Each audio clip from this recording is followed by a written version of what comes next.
ଗତବର୍ଷର ହେରାପଞ୍ଚମୀ ଦିନଠାରୁ ଘଣା ପେଡ଼ା ରାଶି ତେଲରେ କର୍ପୂର, ଚୁଆ, ପରଖ, ପିଙ୍ଗଳ ଆଦି ସହ 14 ପ୍ରକାର ଫୁଲ ଏବଂ 7 ପ୍ରକାର ଔଷଧୀୟ ଚେରମୂଳ ଏବଂ ସୁବାସିତ ଦ୍ରବ୍ୟ ପକାଯାଇ ମାଟି ତଳେ ଏକ ପାତ୍ରରେ ଦୀର୍ଘ 1 ବର୍ଷ ଧରି ପୋତାଯାଇ ସ୍ୱତନ୍ତ୍ର ଭାବେ ଔଷଧୀୟ ତୈଳ ପ୍ରସ୍ତୁତ କରାଯାଇଛି।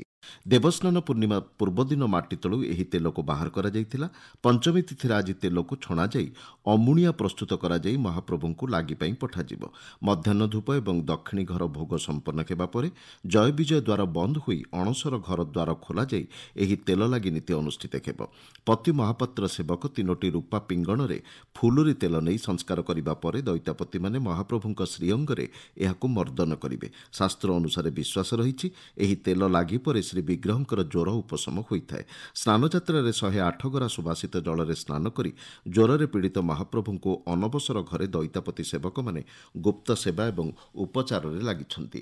ଜ୍ୱରରେ ପୀଡ଼ିତ ମହାପ୍ରଭୁଙ୍କୁ 56 ପଉଟି ଭୋଗ ବଦଳରେ ନାନାଦି ଫଳମୂଳ ସହ କ୍ଷୀର, ଛେନା ଆଦିରେ ପ୍ରସ୍ତୁତ ପଣା ଏବଂ ଚକଟା ଭୋଗ ଲାଗି ହୋଇଛି। ଅଣସରରେ ଥିବା ଶ୍ରୀଜୀଉମାନେ ଶୁକ୍ଳ ବସ୍ତ୍ର ପରିଧାନ କରିବା ସହିତ ଶୁକ୍ଳ ଫୁଲ ଲାଗି ହୋଇଛନ୍ତି।